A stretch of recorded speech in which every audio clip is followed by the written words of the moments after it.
Welcome to another episode of the EMS Wizard podcast. You have the guest gentlemen. Hey, no, man. Cut. We got number one. If you're going to show up, you got to have some energy. We demand your attention. You kind of hit and miss with being a guest on our episodes. That's a big number one. Number two, we got hashtag the real Bradley Cooper on here tonight. The real Bradley Cooper. Let's just cut to the meat. We got a lot of questions for you. Number one, best friend, go. I've got a lot of best friends. I don't want to name just one because I'm sure I'd leave somebody out. So, okay, who's your second best friend? Not Keith. Wow. Good job, Bradley. Good job. Okay, guys, let's bring it back in because, see, he doesn't want to name either one of you guys. John, zip it. Terry, get it together. We're the guests here, Mark, and we've got to keep the show running. I don't understand this. So the responsible guests. The responsible guests. Jesus, the responsible guests. So Bradley, I got some real questions for you. Since these clowns want to ask you about your real best friend, I don't want to know that. I want to know, how did you get involved with EMS? What is your story? What happened? How did you get in EMS? Growing up through high school, I knew I'd either want to be in law enforcement or in EMS. I don't know what initially triggered that. I can remember watching Rescue 911, and that was kind of interesting to me. I chose EMS specifically, went to EMT school because I wasn't old enough to get into law enforcement. I think I was 18 or 19. You had to be 20 or 21 to get into BLET. So I went, got my EMT, joined the fire department. I think 2 or 3 months later, Randolph hired me. And I started working for Randolph. I thought, well, I'll do this part-time or full-time until I can get into law enforcement, because that's what I was really leaning towards. And there's only so many blood sugars I could check until I got bored with it. So I went to advanced school. Got my advance, and then there was only so many IVs I could start until, I got bored with that. I really wanted to work with the monitor and really feel like I was in charge and taking care of people. So that's when I went to paramedic school. Now, you're like the real Bradley Cooper, though, right? So what I'm actually interested in knowing is we know you because we've hung out with you before. And so we know. Tell us a little bit about your position, and then did you actually get to meet Mike Tyson in that movie? No, unfortunately, I have not met Mike Tyson, and I tell everybody that the other Bradley Cooper is named after me. I play around. So you could change the song. Instead of the 3 best friends, we could be the 4 best friends that anybody could have. That's We're right. the 4 best That's friends right. that anybody could have. Yeah. Yeah. And we'll never, ever, ever, ever, ever, ever, ever, ever. Anyway. So my go ahead. I'm sorry. So did you have any family in EMS fire department? Were you ever in the fire department or anything, or just at high school you just watched Rescue 911 and wanted to go to EMS or be in some type of public safety, I guess? Yeah, it was. I'm the only one in my family that does anything like this. Growing up, I come from a working class family. My mom and dad worked in furniture mills and cotton mills, and I was taught from a young age to go into this line of work just because you had job security, which is something growing up in the 90s you had to really worry about. And then 2006, 2007, 2008, when I got into this, somebody had to will you a position. There was no positions to be had. That's wait a minute. Now, what year did you start with Randolph County? 2008. I graduated high school in 2006. Okay. But it was weird, Terry. I don't even know what was that interruption. I mean, you just made it weird for everybody. Is there something? Is that when you left the zoo, Terry, in 2008? And you just wondered. All right, let's talk about zoos real quick, and then we can go back to Bradley Cooper. And I hate the zoo, and let me tell you why. Is the animals don't do tricks. As Mrs. Sheehy says, I like the circus. I like to go to a petting zoo because I like to touch the animals. But when I show up to the zoo to see the penguins and the pandas.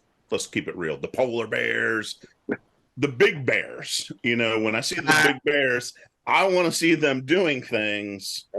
I don't want to see them just like sleeping. Like, yeah, and same thing with the birds there, because they have more than one feather. that's correct. Hey, Mark, they're getting out of hand again.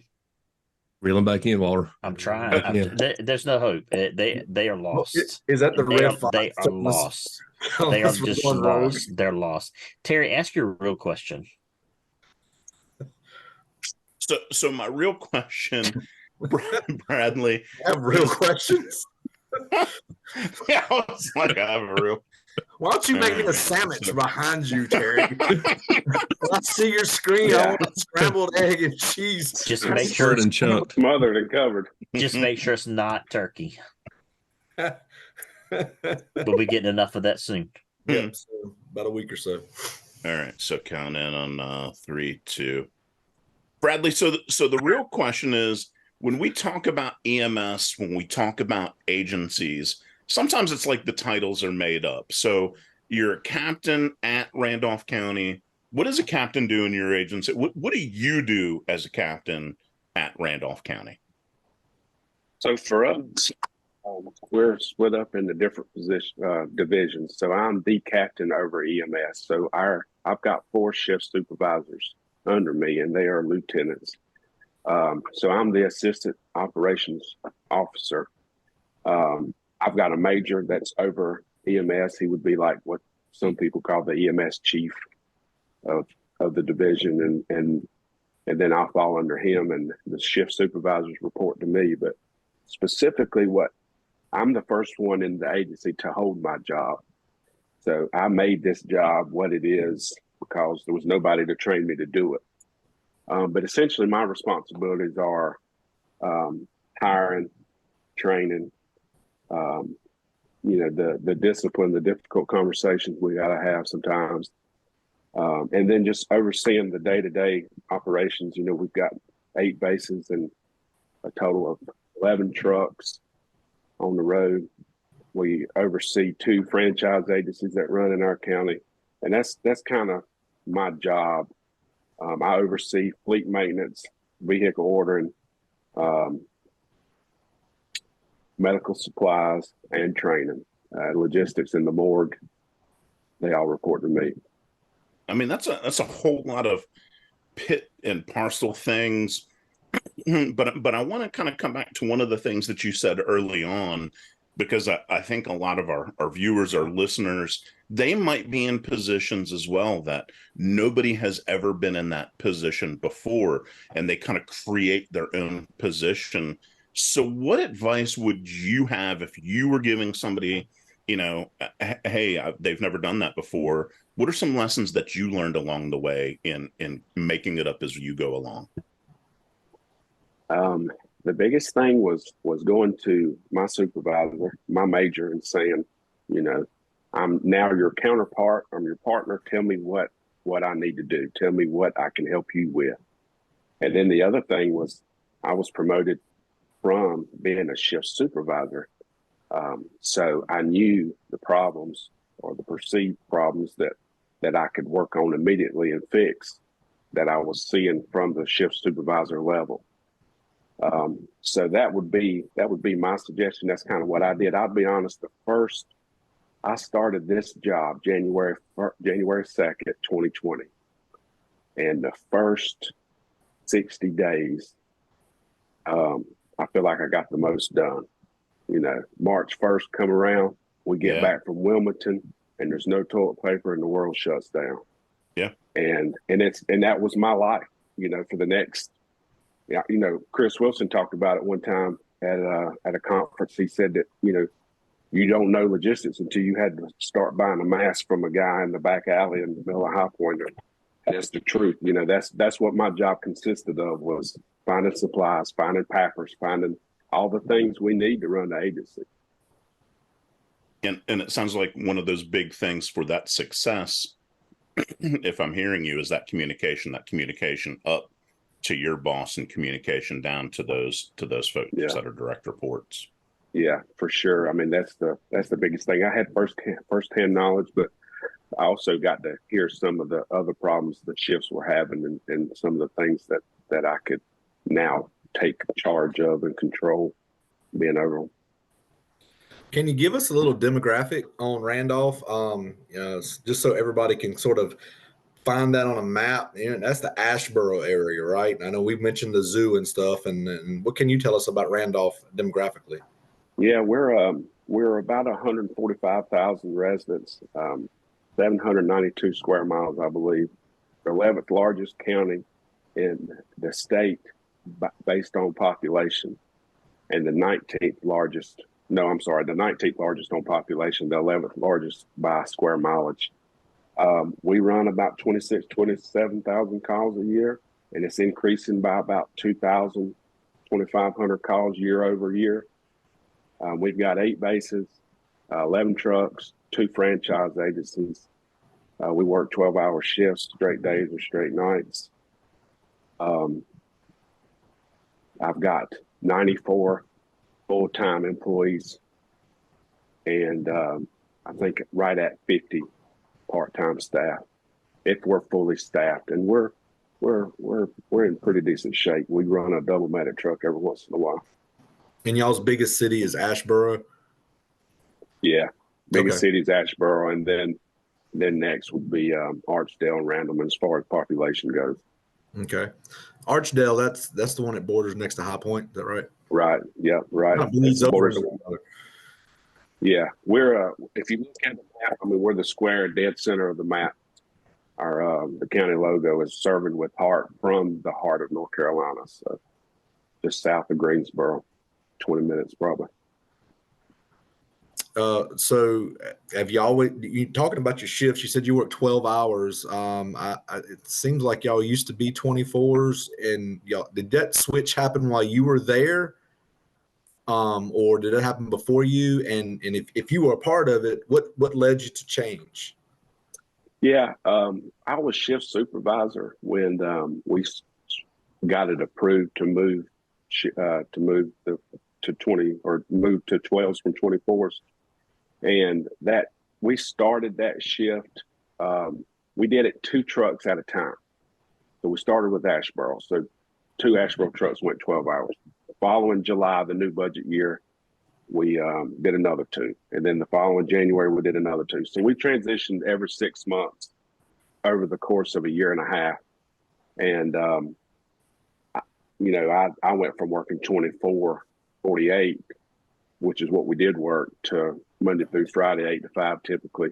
But, we did it over a year and a half and split it up over numerous budget years, because you're essentially adding an entire another shift. Right. It was adding a whole nother 18 people.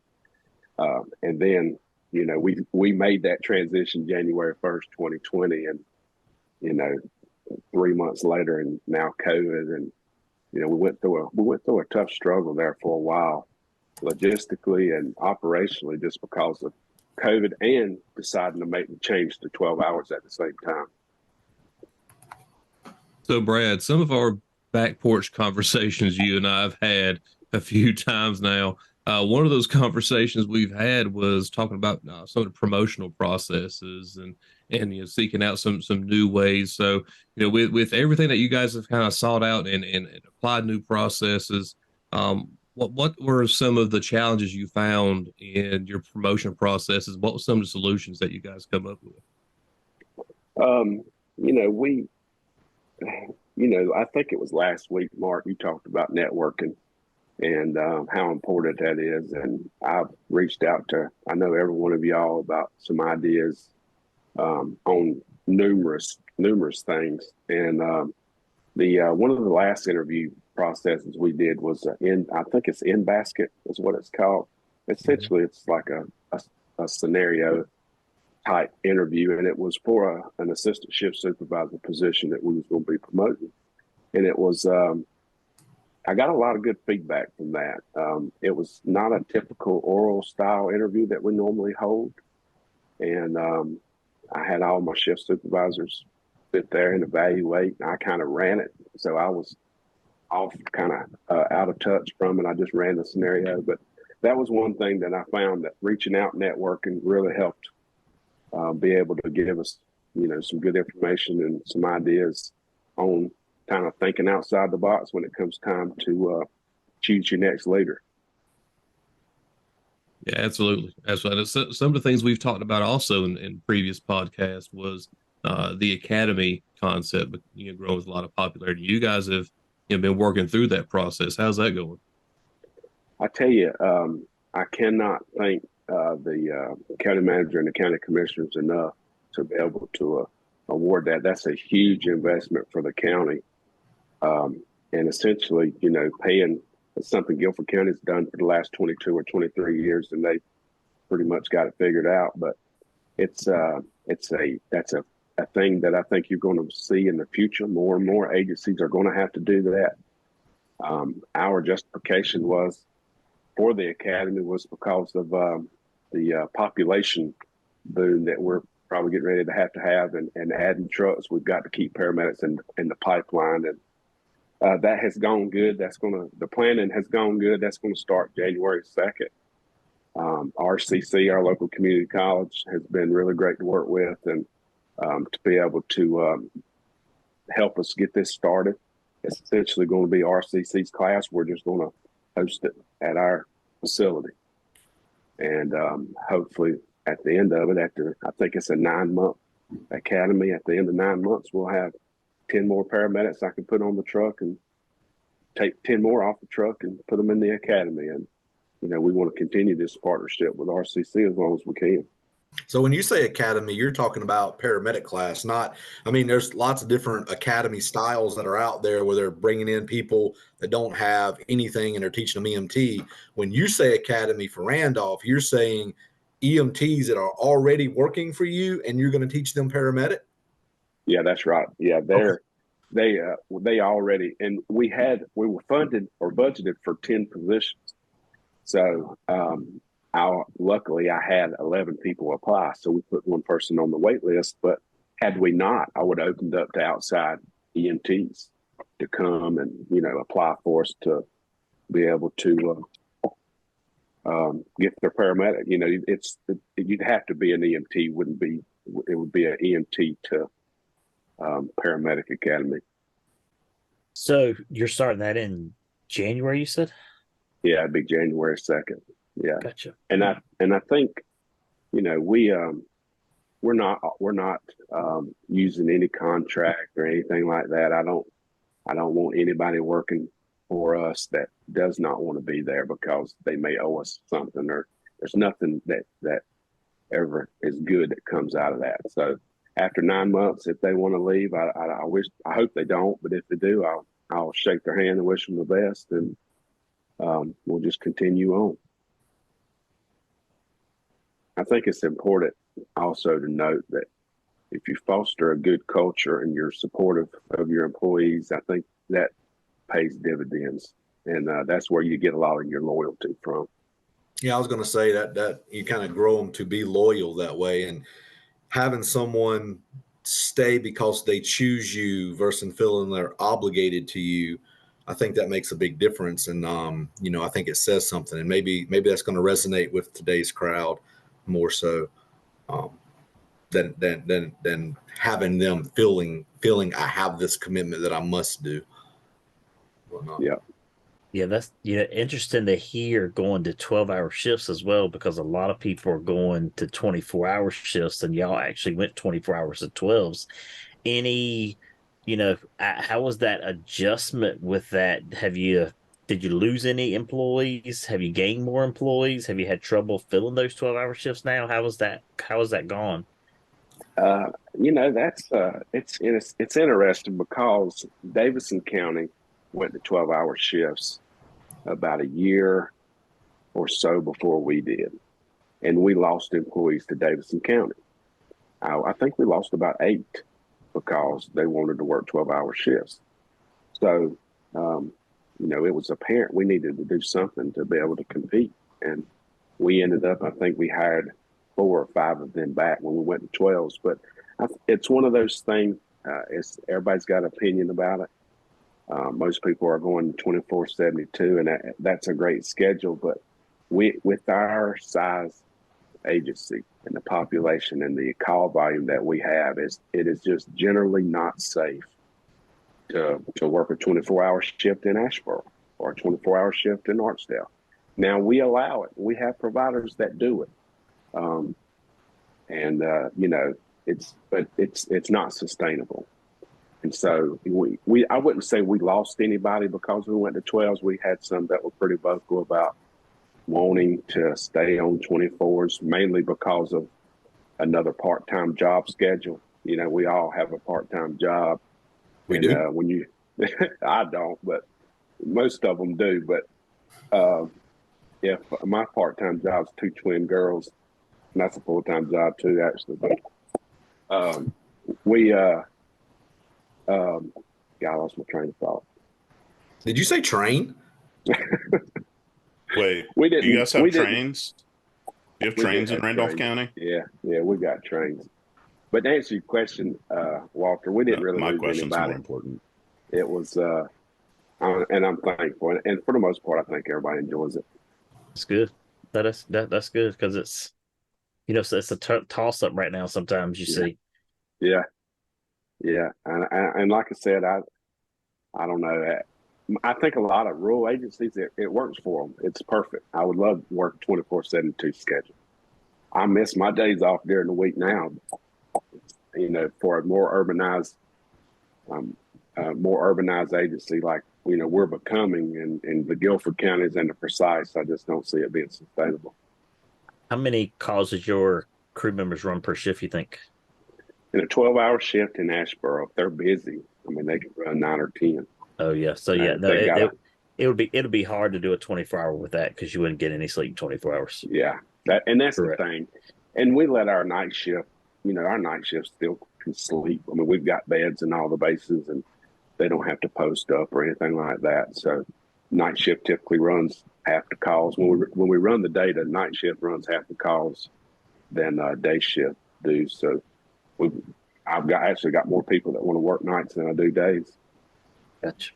One of the things I'll say about Randolph is you've been really supportive of sending people and attending yourself, not only our officer program pretty much from the get-go and continuing to send folks through that, but also the Leadership Academy, as you were, a graduate of Academy 1 yourself, to come through that and stuff. So it's important. I think you're one of those that really sees the importance of having that continuum of things to help people mold and morph into the next leaders that you're going to be able to produce out there. So what are some of the benefits that you see out of being able to support that for folks that are maybe out there that maybe don't have that support or considering supporting? What would you say to those things about being on the side of supporting folks going to those classes? I cannot tell you how important to me professional development is. It's something that I wish myself I would have realized the value of it 10 years ago, because I could be so more supportive. I feel like now had I had this knowledge 10 years ago, but it's extremely important. I tell my folks anytime they want to come to or take a class, if they ask me, I'm going to find every way possible to send them. It's the old days of, like Terry always talks about, this is my knowledge. Don't look at my knowledge. You can't have my knowledge. We've got to get away from that. And succession planning is very, very something that it's very important to me. And, 10, 15 years ago when I got into EMS, it was, nobody wanted to share information because they were scared that, you may take their job or something. And we can't be like that. I want to train leaders to be better than I am. And I want to support them to be better than I am. And that's all part of professional development and teaching others what I know and talking about my experiences. And it's what y'all are doing is phenomenal. We've needed it for years and years and years, and I'll forever be thankful for what y'all have done for me professionally, and I'll always support you. Bradley, it sounds like you're hitting one of the big things that I always talk about, tearing down those silos, but it also sounds like you're sharing your story, and some folks don't always realize that that's part of that internal development of officers is don't forget your ships. You've got to give them that mentorship. You've got to give them that relationship, and a whole bunch of other ships. But tell me a little bit about what that looks like with your younger leaders. We talked about that communication earlier. What does some of that mentorship, some of that relationship building look like? Anytime we have somebody that's newly promoted, I will ask them, is there somebody in particular that maybe a supervisor, maybe even another FTO, if that's what we're talking about, that they naturally gravitate towards. And if there is, then, I put them together and I say, y'all are going, you're going to be there for each other. You're going to be each other's mentor. As far as me personally, our training and compliance officer, Corey Lee, he's somebody that I've, tried to mentor, and he's so smart. I'm constantly learning stuff from him as well. But this is all a new concept. This is something even 5 years ago, 6 years ago, we wasn't really thinking about. So it's been a slow grind, because we also got the 27, 28, 29-year paramedics that work for us that may not see as far in the future as I do, and they're a little hesitant to be that mentor, or so that's the things we struggle with. But it's definitely been a learning experience in trying to cultivate those relationships. Where do you see EMS going in the future? Like, we constantly talk about that EMS is at a crossroads. COVID brought us to a crossroads of where we're staring at telehealth, we're staring at community paramedic involvement. We're local government based by and large in North Carolina. You're talking about Medicaid, Medicare reform, and all those things. From your perspective, where would you like to see EMS reside at, and where do you see EMS going from here at this crossroads? I think you're going to start seeing more telehealth. You're going to start seeing more protocols that allow people to kind of triage these patients in the field and figure out exactly what resources they need. They may not need an emergency room. They may need a mental health facility. And I think you're going to start seeing that more and more and more. And as the larger urban agencies start moving that way, I think it will start filtering out to, the other counties, the more rural counties. But I think you're going to see that. It's limitless, the things that we can do, even with the updates that the state has changed, really, with the advanced level. I just hope we can keep up with the evolution. So you see it as EMS systems in North Carolina are capable of being able to make that transition to telehealth and maybe changing EMS systems to where they're putting patients where they need to be. Yeah. And what is it, 80-20? 80% of the, 80% of the providers wants that. A system change? Yeah, that number climbs up that we asked for, that if given the choice of pay me more money or change my EMS system, more than 80% of folks that we've polled, which is over several hundred now, lean to we want a system change more than we want money band-aiding a situation. But I won't get on that soapbox today, because we don't have that long left in the episode.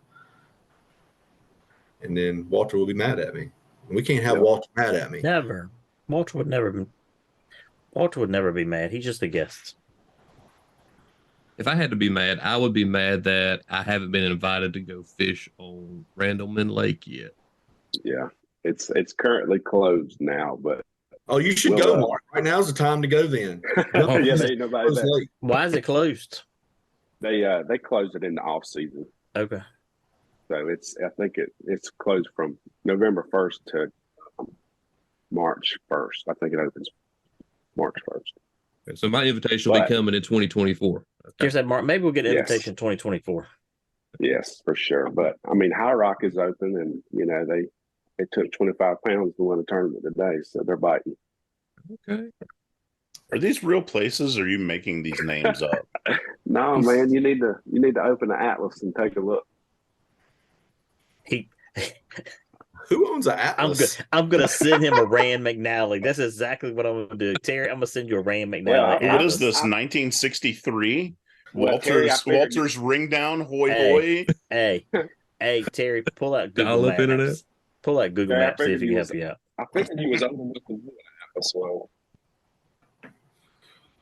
Well, Bradley Cooper, being the real Bradley Cooper, you keep on making those movies. Me and my wife love watching. We think you're absolutely hilarious in the things, and we appreciate you being on here. We appreciate you not necessarily pointing out to everybody who your real best friend was, but that's cool. I mean, I understand why you wouldn't, and it's good to play it off like that. My wife said that she thought he was weird. That's just confirmed by his lack of naming. His real best friend. Well, I appreciate y'all having me, and keep doing what you're doing, and I'll come back anytime. Awesome. Yeah, we appreciate having you, man. And it's kind of an Easter egg having you, what I would say, back on the podcast. So I'm just going to toss that out there. I was on once before, incognito. An Easter egg at Thanksgiving. I guess the turkey could sit on the Easter egg, even though it's a turkey egg, but it's okay. We could have a turducken. Oh my God, Walter's telling dad jokes now. That was a dad joke. I'm down for the turducken, though. Yeah.